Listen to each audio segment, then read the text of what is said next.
Bismillahirrahmanirrahim. Assalamualaikum warahmatullahi wabarakatuh. Alhamdulillah nahmaduhu wa nasta'inu wa nastaghfiruh. Wa na'udzu billahi min shururi anfusina wa min sayyiati a'malina. May yahdihillahu fala mudilla lahu wa may yudlil fala hadiya lahu. Asyhadu an la ilaha illallah wa la syarika lah. Wa asyhadu anna Muhammadan abduhu wa rasuluh. Sallallahu alaihi wa alihi washabihi wa man tabi'ahum bi ihsan ila yaumiddin, amma ba'd. Ayat sedangkan hadis kitabullah, akhirul hadi Muhammadin sallallahu alaihi wasallam. Syarrul umuri muhdatsatuha, fa inna kulla muhdatsatin bid'ah wa kulla bid'atin dhalalah wa kulla dhalalatin finnar. Ma'asyiral muslimin wal muslimat, yang dirahmati oleh Allah Subhanahu wa taala dimanapun berada. Pada malam hari ini insyaallah ta'ala kita akan lanjutkan dari pembahasan kita mengkaji dari kitab Thahara, masih berkaitan tentang masalah al-wudu. Dan lebih dikhususkan lagi, kita masih berada pada pembahasan seputar mengusap di atas al-khuffain dan apa yang semisal dengan itu dari sisi hukum, yaitu tentang masalah imamah dan juga perban bagi siapa yang mempunyai luka di anggota tubuhnya yang di situ merupakan dari anggota-anggota wudu. Nah, pada pembahasan sebelumnya sudah kita uraikan tentang masalah mengusap di atas al-khuffain. Definisi al-khuffain itu apa? Nah, dan juga syariat dari hal tersebut serta hukum dari syariat tentang masalah ini. Nah, maksudnya dia merupakan hal yang dibolehkan, merupakan rukhsah dari Allah dan Rasulnya bagi siapa yang membutuhkan dari perkara itu. Dan juga sudah diterangkan dari syarat-syarat seorang mengusap di atas al-khuffain atau yang mirip dengan perkara itu seperti kaos kaki. Ya, maka ini dari hal yang sudah diterangkan syarat-syaratnya. Syarat yang diterangkan oleh Syekh Shalih Fauzan, yaitu disyaratkan dari khuf tersebut. Nah, dia memakainya dalam keadaan suci, dalam berwudu, dan khufnya juga itu dari khuf yang suci. Dan sudah diterangkan. Kemudian yang kedua, yang antara syarat juga, yaitu dia memakai khuf tersebut dari khuf yang boleh untuk dipakai, dan bukan dari barang curian atau hal yang diharamkan, dari jenis bahan yang diharamkan. Kemudian juga sudah diterangkan dari khuf atau kaos kaki yang dia pakai atau sepatu. Nah, itu disyaratkan dia harus menutup dari seluruh kakinya sampai ke mata kaki. Walaupun ini diterangkan oleh sebagian ulama, dia bukan syarat ya. Jadi kalau dia ingin hati-hatinya, lebih baik dia tutup semuanya, baru dia mengusap di atasnya. Kalau dia mengusap di atas khuf yang dia tersobek sedikit atau sepatu yang tersobek, maka itu dianggap syah oleh sebagian para ulama. Nah, ini di antara syarat-syarat yang telah diterangkan. Dan juga para ulama yang lain ada yang menambahkan syarat yang lain, yaitu dia mengusap di situ pada masalah dia batal karena hadath asghar, ya, karena dia buang air kecil atau buang air besar, bukan pada hadath akbar. Ya, nanti kita akan terangkannya dari hal yang membatalkan perkara itu. Nah, karena kalau dia junub atau dia terkena hadath akbar, baik itu laki-laki ataupun perempuan, nah, maka telah batal syariat mengusap di atas al-khuffain tadi itu, sepatu atau kaos kaki atau yang semisalnya. Nah, dia harus berwudu seperti biasa. Dipahami ya? Ini dari syarat juga diterangkan oleh para ulama. Kemudian juga di antara syarat yaitu dia mengusap masih pada waktunya. Ya, sudah diterangkan kemarin oleh Syekh dan juga sudah kita terangkan dari hadis dalam masalah ini. Untuk orang yang mukim yang tinggal di negerinya itu batas waktu mengusap sehari semalam atau 24 jam. Ya. Adapun bagi musafir itu diberi keringanan sampai 3 hari 3 malam. Boleh dia mengusap di atas al-khuf atau sepatu atau kaos kaki atau yang semisalnya. Nah, jika hal tersebut membutuhkan dia ya, seperti di udara yang dingin dan sudah kita terangkan dari hikmah syariat dalam masalah ini. Dan sudah diterangkan juga dari awal waktu mengusap itu yang diterangkan oleh mayoritas ulama, diterangkan oleh Syekh Shalih Fauzan dan juga sebelumnya oleh Syekh Ibnu Utsaimin, oleh Syekh bin Baz rahimahumullah taala, yaitu ketika dia awal kali dia mengusap setelah dia berhadas. Ini sudah diterangkan kemarin ya. Kalau misalnya dia pakai khufnya di jam 6 pagi, dia batal di jam 9, kemudian dia berwudu untuk zuhur di jam 12, maka di jam 12 di situ mulai dihitung waktunya. Berarti jam 12 sampai hari esok, kalau dia mukim, itu waktu untuk mengusap. Nah, boleh dia mengusap di atas al-khuf, ya, atau sepatu atau kaos kaki yang dia pakai. Dipahami ya? Walaupun ada pendapat ulama yang lain, tapi itu yang lebih kuat dalam masalah ini, ya, yang mencocoki dalil yang telah kita terangkan. Nah, kemudian beliau terangkan di sini berikutnya. Jadi tadi sebagian masalah-masalah yang dibahas ya dalam masalah mengusap di atas al-khuf, ya, sepatu atau kaos kaki atau yang semisalnya. Walaupun ada masalah-masalah yang lain, di sini diterangkannya banyak fatwa dari para ulama seputar pertanyaan-pertanyaan masalah itu. Ya, masalah mengusap di atas al-khuf ini. Baik, sebagian sudah diterangkan tadi di pembahasan dan sebagian juga ada hal-hal yang lebih rinci daripada itu ya. Nah,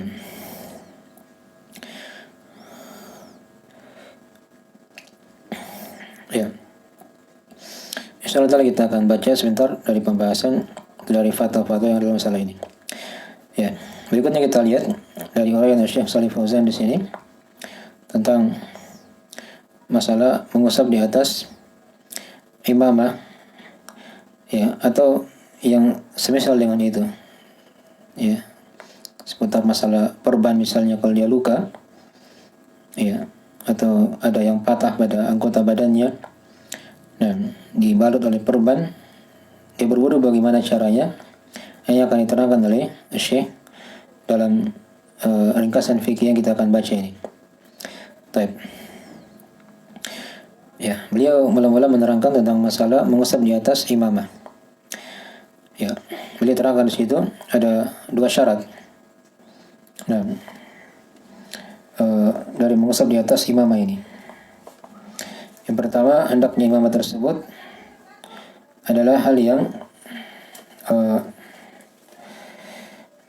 menutupi kepala, yang menutupi kepalanya.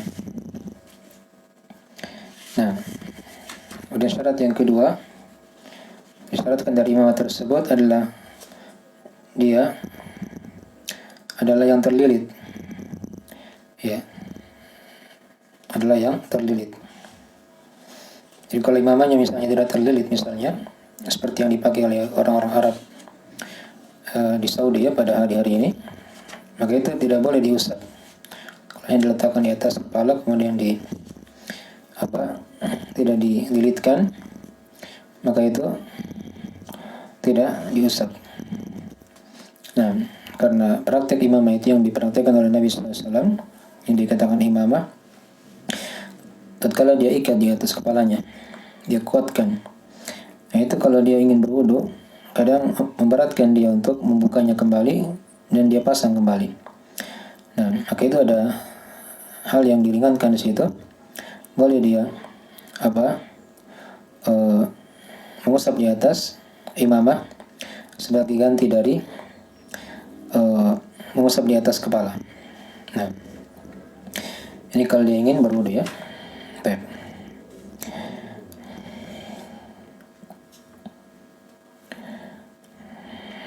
Ya, ada dalil tentang masalah ini. Ada beberapa hadis. Dan ya, walaupun situ Syekh Shalih Fauzan hanya memberikan isyarat dalam masalah ini ya. Maksudnya masalah mengusap di atas imamah ini diterangkan ya dalam sejumlah hadis-hadis. Nah, dan dia adalah hal yang dipilih oleh kebanyakan para ulama. Nah, ya, dalam masalah ini. Bahkan situ ada perkataan beliau menukil perkataan dari Umar bin Khattab radhiyallahu taala anhu. Kata beliau, "Man lam yutahhiruhu al-mashu 'ala al-imamah fala tahharallahu lah. Fala tahharahullah."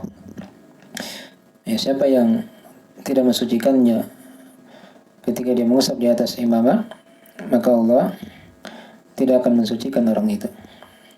Artinya kalau dia menganggap mengusap di atas imamah itu bukan hal yang bagian dari bersuci dalam wudu, maka dia tidak akan disucikan juga oleh Allah Subhanahu wa taala. Nah,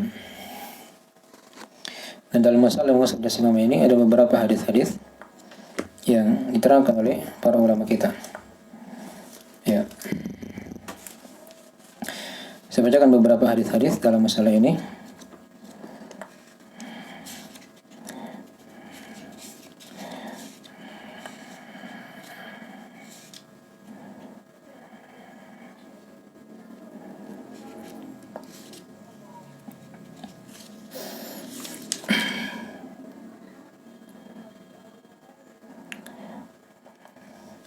Tapi di antaranya hadis yang diriwayatkan oleh Imam Ahmad dan selainnya dari Thawban radhiyallahu taala anhu. Di situ kata beliau, "Ba'atha Rasulullah sallallahu alaihi wasallam sariyatan fa'amarahum ayyamsahu 'ala al-'asaib, yani al-amaim, wa at-tasakhin, yani al-khifaf." Kata Thawban, ya, Rasulullah SAW pernah mengutus suatu pasukan, maka beliau memerintah mereka untuk mengusap di atas as-saib. Al-saib itu yaitu imamah. Dan at-tasakhin. Tasakhin artinya al-khifaf. Ya, khifaf itu semacam khuf juga yang sudah diterangkan. Nah, masuk padanya sepatu atau kaos kaki atau yang semisalnya. Ya, mungkin dari yang tegas yang menerangkan tentang masalah itu. Dan ada beberapa hadis-hadis yang lain dalam masalah ini. Ya. Baik. Jadi dari pembahasan yang pertama ya tentang masalah mengusap di atas imamah. Jadi beliau syaratkan sini dua perkara, yaitu imamah itu dari hal yang terlilit dan dia menutupi dari kepalanya. Maka ketika dia berwudu, maka tidak perlu dia membuka imamahnya. Bisa dia mengusap di atas kepalanya, apa di atas imamah tersebut, ya. Itu sudah mencukupi dari dia mengusap dari kepalanya. Tidak perlu lagi mengusap kepalanya. Nah,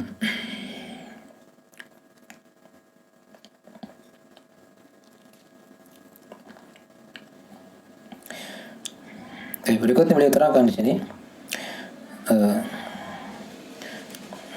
dari pembahasan yang lain lagi seputar masalah mengusap di atas imamah.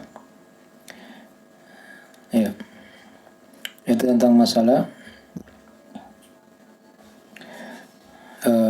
kata beliau dibolehkan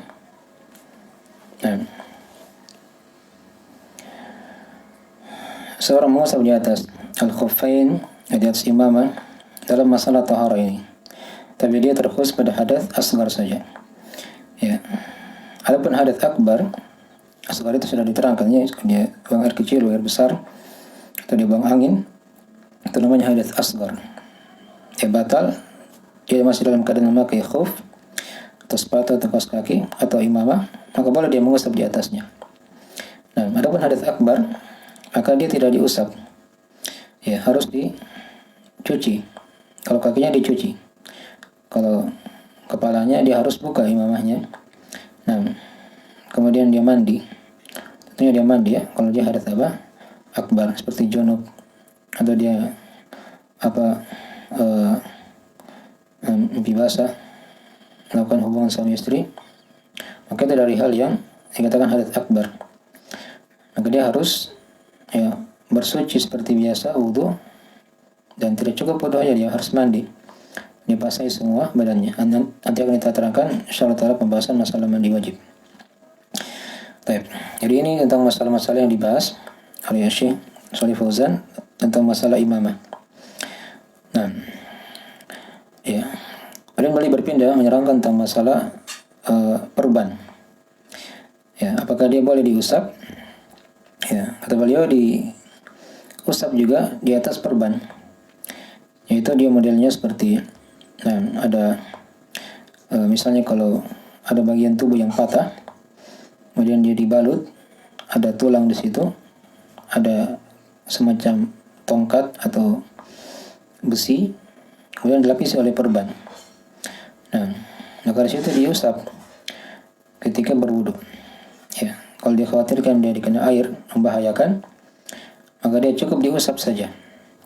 Dan nanti akan diterangkan di akhir pembahasan tentang bagaimana cara mengusap di atas perban tersebut.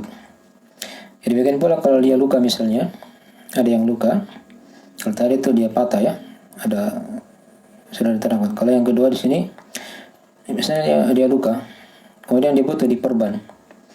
Nah, maka itu juga kalau dia kena pas di anggota-anggota wudhu, maka tidak perlu dia mencuci hal tersebut karena memberatkan dan bisa membahayakan.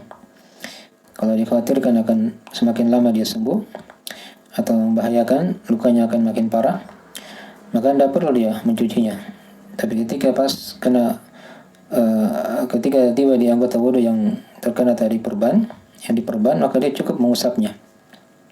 Dan nanti akan diterangkan bagaimana cara mengusap itu. Nah, ya.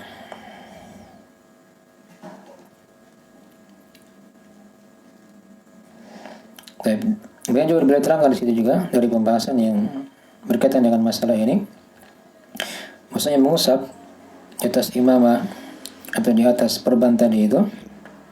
Ya, di sini khususnya beliau bahas masalah di atas perban ya. Itu dia tidak terikat dengan waktu. Tidak terikat dengan waktu. Bila tadi kalau dia mengusap di atas al-khuf, ya, sepatu atau kaos kaki, itu dia terikat dengan waktu. Untuk mukim sehari semalam, 24 jam. Untuk musafir 3 hari 3 malam, 3 kali 24 jam. Kalau dia misalnya punya luka dan diperban, dia usap di atasnya saat berwudu, itu tidak ada waktunya sampai sembuh. Kalau misalnya dia belum sembuh, maka dia tetap mengusap terus menerus, ya, sampai dia sembuh, sudah kering, ya, bisa dia basuh, maka hendaknya dia basuh. Tapi kalau belum bisa, maka tetap dia mengusap di atasnya. Nah, demikian pula kalau misalnya dia tidak ada lukanya, kalau dia tidak ada perbannya misalnya, hanya bentuknya obat yang dibubuhkan di atas luka tersebut, itu juga ketika berwudu, kalau dikhawatirkan dia dicuci akan membahayakan, semakin lama sembuhnya, maka cukup dia usap juga. Ya, dibasahi tangannya dengan air, kemudian diusap di atasnya tanpa dia mencucinya atau membasuhnya. Baik. Mungkin dari perkara-perkara yang dibahas oleh Syekh tentang masalah mengusap di atas imamah dan mengusap di atas perban tadi itu. Nah, ya. Beliau bawakan beberapa situ dalil ya, atau dari dalil tentang masalah ini, tentang syariat mengusap di atas perban ketika ada luka. Ya, adalah hadis dari Jabir bin Abdullah radhiyallahu taala anhu dalam riwayat Abu Dawud dan selainnya. Nah, diterangkan di situ, kata beliau, kharajana fi safarin fa asaba rajulun atau fa asaba rajulan minna hajarun. Nah, fashajjahu fi ra'sihi thumma ihtalama fasala ashabah hal tajiduna li rukhsatan fi tayammum qalu ma najidu laka rukhsah. Naam, wa anta taqdiru 'alal ma' fantasala famata. Naam. Baik. Kata Jabir bin Abdullah ketika itu, kami pernah keluar ya di saat safar, maka di antara lelaki dari kami ada yang ditimpa oleh batu besar sehingga kepalanya itu luka. Kemudian dia tidur dan dia mimpi basah ketika itu. Mimpi basah. Nah, maka dia bertanya kepada salah seorang dari sahabat ketika itu, apakah ya kalian mendapati untuk rukhsah, keringanan untuk bertayamum? Jadi kan tadi dia luka ya di kepalanya. Dia tanya sebagian sahabat di situ, apakah boleh aku bertayamum? Karena dari keringanan menurut dia ya. Kata para sahabat yang bersama dia ketika itu, ya kami tidak mendapati untukmu keringanan dan kamu mampu untuk menggunakan air. Maka sahabat ini ketika itu mandi dan beliau ya ditakdirkan oleh Allah Subhanahu wa taala meninggal karena dia mandi ya, dalam keadaan dia luka di kepalanya. Nah, maka diceritakanlah perkara itu kepada Nabi sallallahu alaihi wasallam. Falamma qadimna ala Rasulillah sallallahu alaihi wasallam akhbara bidzalik. Faqala qatalahumullah. Nah, qatalahumullah ala sa'alu idza lam ya'lamu ya, idza lam ya'lamu fa innama shifa'ul ay as-su'al. Innama kana yakfihi ayatayammam wa yas'iba ala jurhihi khirfatan thumma yamsaha 'alaiha. Maka Nabi SAW ketika mendengarkan ada sahabat yang meninggal karena sebab tadi itu, maka Nabi ketika itu ya langsung menegur para sahabat yang memberikan fatwa tadi. Kalian telah membunuhnya. Ya, semoga Allah Subhanahu wa taala memerangi kalian. Kenapa kalian tidak bertanya jika kalian tidak mengetahui? Jadi tadi sebagian sahabat yang bersama dia itu langsung menjawab, ya kamu tidak ada keringanan di situ.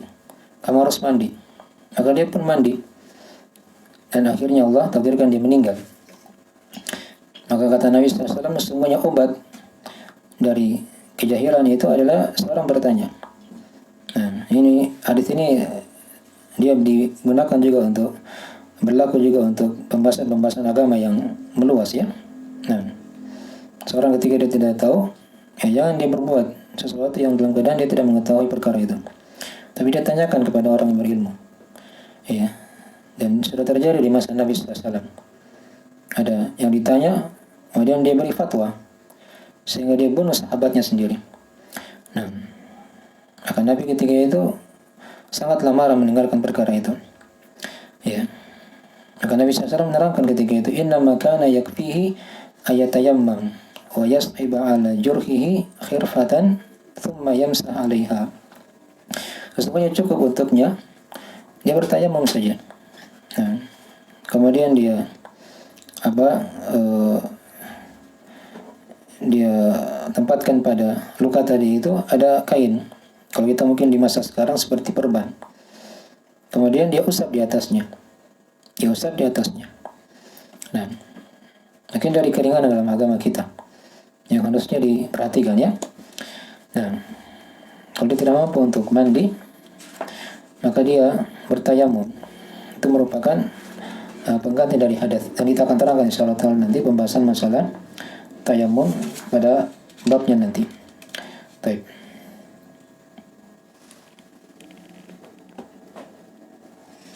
Nah, ya, berikutnya beliau terangkan kepada kita di situ dari penutup pembahasan ini tentang masalah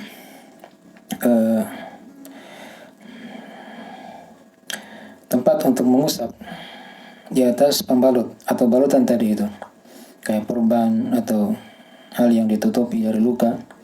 Nah, dan yang semisalnya tadi, ya, berupa masuk juga padanya tadi al-khuf. Ya, di pembahasan terakhir ini beliau terangkan kepada kita bagaimana cara mengusap. Ya, adapun kalau mengusap di atas al-khuf, atau di atas kos kaki. Nah, dan juga tadi untuk imamah, ya, ini diusap di atasnya semuanya begitu ya, diusap di atasnya. Ya, jadi kalau dia misalnya memakai khuf tadi atau kos kaki atau sepatu, diusap di atasnya. Beliau terangkan di situ, beliau rinci bagaimana cara mengusapnya. Dengan cara dia meletakkan kedua tangannya di atas kedua khufnya atau kos kakinya atau sepatunya tadi itu. Dalam keadaan kedua tangannya sudah basah ya. Jadi dia bukan cuci, tapi dia basahi tangannya dengan air, lalu dia usap di atasnya. Dan sudah diterangkan ya dalam masalah mencuci atau mengusap kepala pada pembahasan wudhu. Yang mengusap itu tidak mesti harus kena semua. Ketika dia jalankan tangannya di atasnya, itu sudah cukup. Nah, maka dia jalankan di atasnya, ya, dari jari jemarinya, kemudian dia mengarah ke atas, ya, menuju mata kaki, sampai ke batisnya itu. Itu menurut dari uraian Syekh di sini ya. Kalau dia sampai ke mata kaki sudah cukup, ya, dari arah bawah ke atas, begitu ya. Nah, jadi tangan kanan itu mengusap kaki kanan, ya, yang telah ada khufnya tadi ya, atau sepatu atau kos kaki. Tangan kiri juga mengusap kaki kiri. Nah, ya, dan tidak perlu dia ulangi 2 kali, 3 kali, tidak perlu. Karena mengusap itu hanya sekali saja, ya, sama dengan mengusap kepala dalam wudhu, hanya sekali saja, ya, bukan di ulangi 3 kali seperti bagaimana mencuci kaki. Nah, jadi tentang masalah mengusap di atas al-khuf yang sudah diterangkan sebelumnya, dan juga sudah dibahas tentang masalah tadi mengusap di atas perban, ya, atau misalnya obat yang dibubuhi pada luka. Itu dari hal yang diberikan keringanan. Kalau dia kena di situ bertepatan dengan anggota-anggota wudhu, maka tidak perlu dicuci, cukup dia usap di atasnya, dan mungkin sudah hal yang mencukupi dari wudhunya. Walaupun yang tidak terkena luka, maka dia cuci seperti biasa. Baik. Ya, seputar masalah imamah tadi itu sudah kita terangkan tadi dalil masalah ini ya. Dari hadis Thauban tadi, dan juga ada sejumlah hadis yang lainnya. Ya, ini yang dipilih oleh kebanyakan para ulama tentang bolehnya mengusap di atas imamah. Nah, baik. Adapun kalau dia perempuan misalnya, ya, dia pakai khimar atau jilbab, itu diterangkan oleh para ulama ada 2 pendapat ya. Apakah boleh dia mengusap di atas khimarnya atau jilbabnya saat berwudu? Ya, ada hadis dalam masalah ini dari hadis Aisyah radhiyallahu taala anha, misalnya beliau mengusap, ya, di bawah khimar. Nah, tapi beliau bukan di atasnya ya, dia beliau masukkan tangannya di bawah khimar dan mengusap kepalanya ketika itu. Dan itu yang harusnya dilakukan ya, lebih hati-hati seperti itu. Nah, diterangkan dalam hadis, ya, walaupun ada silang pendapat dalam masalah ini, tapi itu yang lebih utama kalau dia untuk perempuan. Jangan diusap di atas khimarnya, karena berbeda ya antara khimar dengan imamah tadi itu. Nah, walaupun tadi ada sebagian ulama memang yang menyamakan perkara itu, tapi kalau dia mampu untuk memasukkan tangannya di dalam khimarnya ketika berwudu, apalagi kalau di tempat-tempat yang terbuka ya, nah, maka itu boleh dia ambil dari arah dalam, kemudian dia jalankan tangannya seperti biasa dalam keadaan dia masih memakai khimar, jilbab atau hijab yang dia pakai. Dan ini kadang kita dapat ya di tempat-tempat umum, kalau di singgah misalnya, atau di kapal misalnya, ya, kapal-kapal besar, itu kadang tempat wudunya perempuan, emang dikhususkan perempuan, tapi kadang bisa sebagian sisinya kadang terbuka, Ya, maka lebih hati-hatinya kayak tadi. Dia masukkan tangannya ke dalam kepalanya dalam keadaan dia masih memakai apa? Khimar. Jilbab tadi itu. Dan itu hal yang lebih utama dalam masalah itu untuk dia. Nah, baik. Kemudian tadi sudah disinggung ya tentang masalah mengusap di atas sepatu tadi itu. Ya, dia ada bisa batal kadang kalau dia bentuknya tadi sudah disinggung ya. Kalau dia junub maka batal di situ syariat mengusap di atas sepatu. Harus dia buka sepatunya, kemudian dia cuci. Bahkan dia mandi harusnya ya, seperti itu. Ya, kemudian juga di antara hal yang membatalkan mengusap di atas sepatu atau khuf atau kaos kaki tadi itu ketika sudah selesai waktu mengusapnya. Kan sudah diterangkan. Kalau mungkin itu sehari semalam. Selesai itu dia harus buka. Dia berwudu kembali seperti biasa mencuci kaki. Kalau dia ingin lanjutkan lagi, dia pakai lagi sepatunya atau khufnya.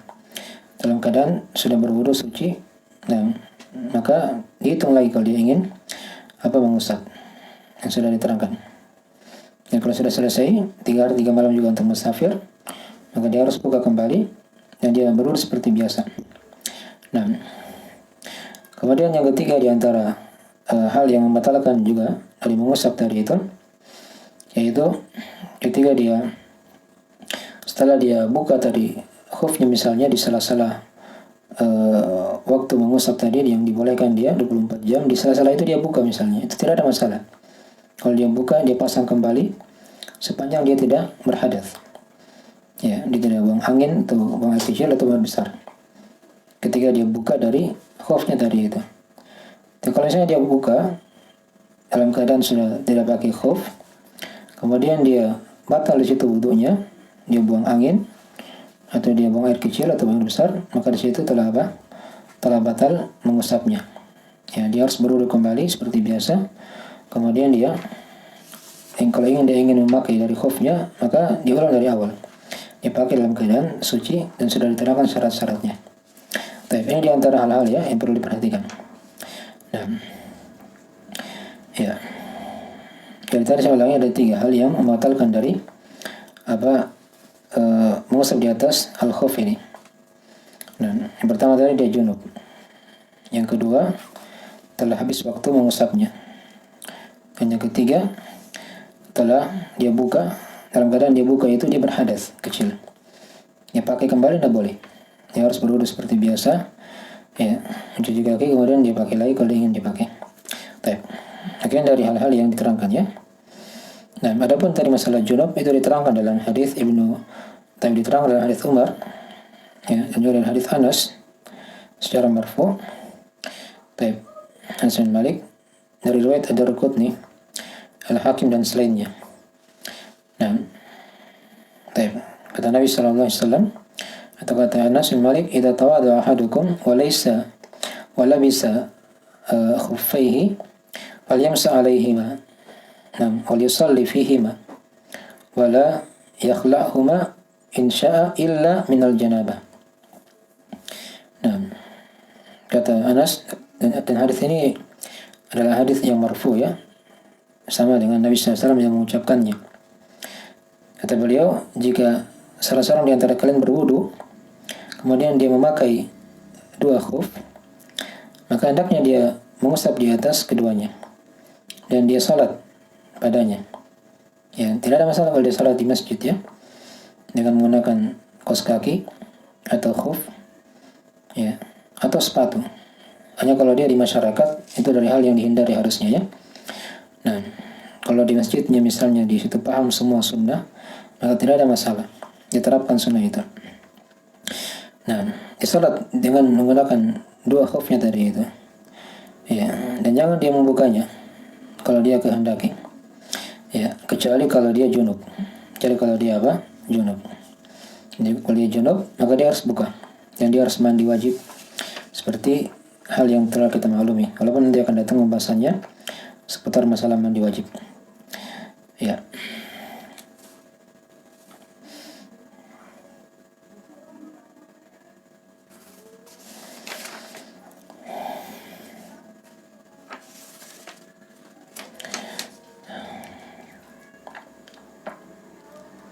Tapi adapun kalau dia kopiah, memakai kopiah itu tidak perlu diusap ya.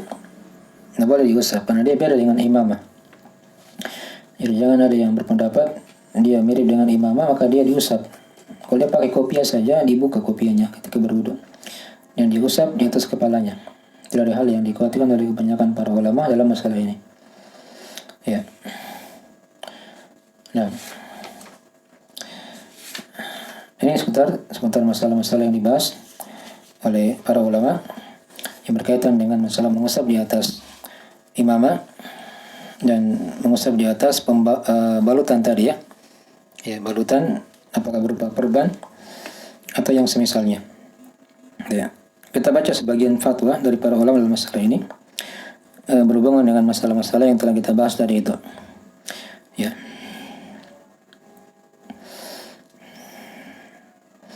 Ya, tadi sudah diterangkannya tentang masalah mengusap di atas imamah itu dari hal yang dibolehkan. Hukumnya dari hal yang dibolehkan. Artinya kalau dia ingin buka imamahnya, dia ingin mengusap di atas kepalanya itu tidak ada masalah. Jadi dia bukan wajib ya, misalnya kalau dia pakai imamah wajib dia mengusap enggak. Tapi dia hanya hukumnya boleh. Ya.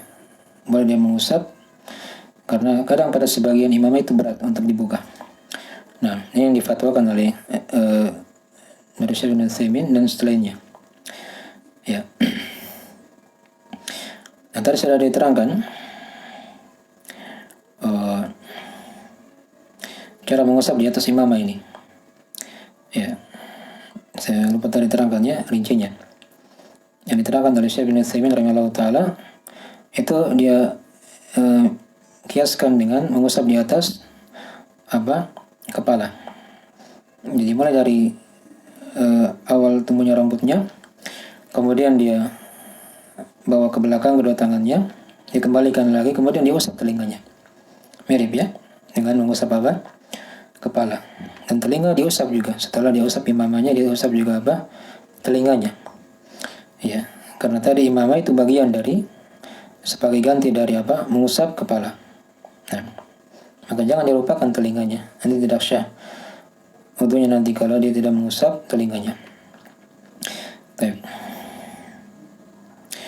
Dan tadi sudah diterangkan ya, maksudnya tidak ada waktu dalam masalah ini mengusap di atas imamah. Beda dengan khuf tadi ya. Kalau khuf tadi diikat dengan waktu. Untuk mukim berapa, untuk yang musafir berapa. Kalau dia imamah tidak ada.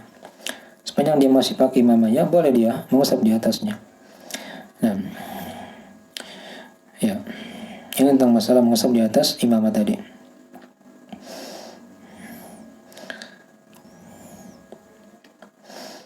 Ya, ini sebagian fatwa-fatwa yang diterangkannya oleh para ulama dalam masalah ini.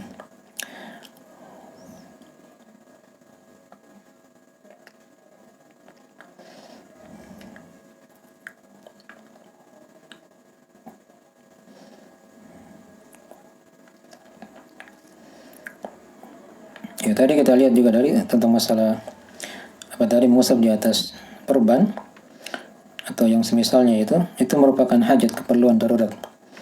Ya, dia wajib di situ ya. Kalau dia luka, dia bukan hukumnya boleh di situ. Tapi dia hukumnya wajib diusap. Semampunya begitu. Nah, dan kalau diusap itu tidak ada masalah ya, tidak memberatkan. Beda kalau dicuci. Kadang bisa membuat lama atau membahayakan dari lukanya. Baik.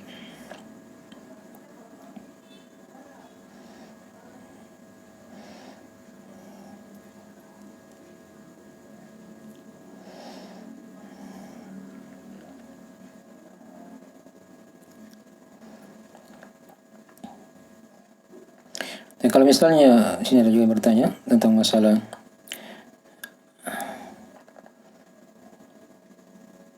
seorang yang mungkin misalnya dia ingin mengusap di atas al-khuf atau kaos kaki atau sepatu. Kemudian dia safar ketika itu. Ya, belum selesai waktu mengusapnya dia safar. Maka di sini difatwakan oleh para ulama dari Syekh bin Utsaimin yaitu dia ikuti waktu mengusap pada saat safar. Ya, tinggal ditambah 3 hari, 3 malam. Kalau sebaliknya misalnya dia tadinya safar, kemudian belum selesai waktu safarnya misalnya, 3 hari 3 malam mengusapnya belum selesai. Kemudian dia mukim, dia pulang ke negerinya. Maka dia dihitung lagi di situ kebiasaan, atau dia dihitung di situ hukum mukim. Dia berada pada hukum apa? Mukim. Jadi dia boleh mengusap sehari semalam. Dihitung mulai ketika dia apa? Tiba di negerinya. Nah, atau dia mengusap di atas al-khuf ketika dia berada di negerinya. Dipahami ya? Baik.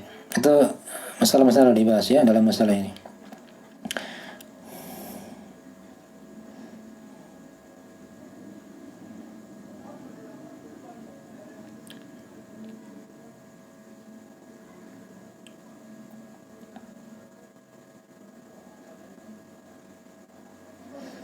Baik, ini juga ada yang bertanya tentang masalah tadi.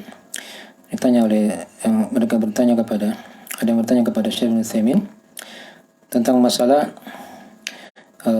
siapa yang mengusap di atas al-khuf atau sepatu atau kaos kaki setelah selesainya dari waktunya tadi. Kalau dia mukim sehari semalam, dia misalnya mengusap setelah itu. Atau kalau untuk musafir 3 hari 3 malam, dia mengusap setelah itu. Ya, itu dirinci oleh Syekh Ibnu Utsaimin rahimahullah taala. Ya, jika misalnya dia telah selesai waktu mengusapnya, kemudian dia sholat di situ. Ya, tadi kan dia ini berkaitan dengan masalah sholatnya ya. Siapa yang mengusap di atas khufnya setelah selesainya waktu, lalu dia sholat. Ya, lalu dia apa? Sholat dengan menggunakan 2 khufnya tadi itu. Hukum sholatnya bagaimana? Apakah syah atau tidak? Itu dirinci oleh beliau. Kalau misalnya dia telah selesai waktu dari mengusap, kemudian dia sholat, ya, setelah selesainya waktu tadi, itu dilihat dari keadaannya. Kalau dia berhadas setelah selesainya dari waktu mengusap tadi itu, sehari semalam untuk mukim atau 3 hari 3 malam untuk musafir, ya, kemudian dia mengusap lagi di atas itu, maka hendaknya dia mengulangi wudunya dengan sempurna dan dia harus ulangi salatnya. Ya, tidak sah salatnya kalau setelah selesai waktunya dari waktu mengusap tadi yang dibolehkan mengusap, dia batal di situ. Ya, setelah selesai waktunya, dia harus berwudu seperti biasa. Ya, kalau dia sudah salat sebelumnya, dia ulangi salatnya, tidak sah. Itu keadaan yang pertama. Keadaan yang kedua, kalau misalnya sudah selesai waktu mengusap, ya, sehari semalam untuk mukim atau 3 hari 3 malam untuk musafir, nah, tapi dia tetap berada dalam taharah, dia belum batal. Nah, dia belum batal. Kemudian dia sholat. Setelah selesainya waktu tadi itu, dalam keadaan dia sebelum waktunya habis, dia sudah mengusap di atas al-khuf. Maka di situ kata beliau, sholatnya syah. Ya, sholatnya syah. Jadi tadi dilihat bedanya ya, kalau dia sudah batal setelah selesainya waktu, dia sholat, ya, dia usap lagi kemudian dia sholat, dia harus ulangi sholatnya, dasar. Tapi kalau dia misalnya sudah selesai waktu mengusapnya, ya, untuk mungkin berapa, musafir berapa, kemudian dia belum batal di situ, dia belum batal, dia sholat di waktu sholat, maka itu sholatnya syah, sepanjang dia belum batal. Itu juga dilihat ya dari rincian dalam masalah ini. Nah,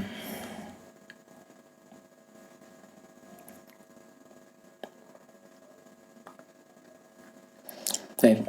Bagian pula siapa yang mengusap di atas al-khuf atau sepatu atau kaos kaki setelah selesainya waktu tadi itu mengusapnya tidak syah. Dia harus buka sepatunya, dia wudu seperti biasa. Ini yang difatwakan oleh Syekh Ibnu Utsaimin dalam masalah itu.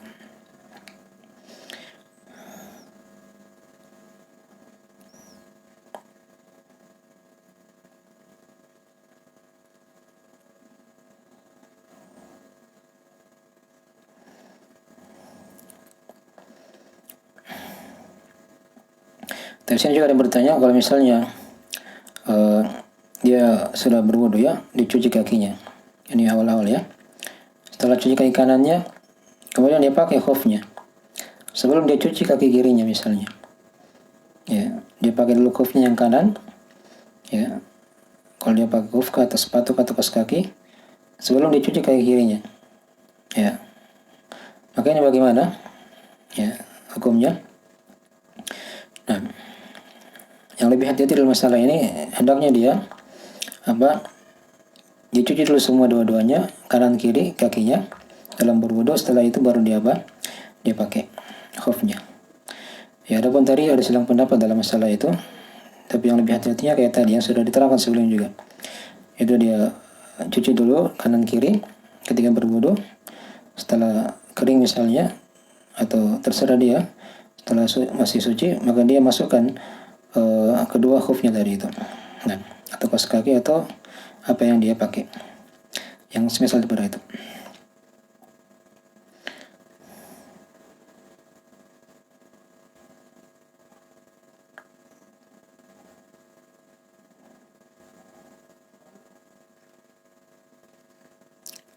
Tapi saya kira itu dulu ya, ini dari sebagian masalah-masalah yang dibahas seputar masalah mengusap di atas al-khuf dan imamah serta balutan tadi itu. Berikutnya insyaallah kita akan terangkan seputar masalah pembatal wudu. Baik. Nah, segera ini dari yang bisa sampaikan. Kalau ada kekurangan mohon dimaafkan. Nah, subhanakallahumma bihamdik, asyhadu an la ilaha illa anta, astaghfiruka wa atubu ilaik. Assalamualaikum warahmatullahi wabarakatuh.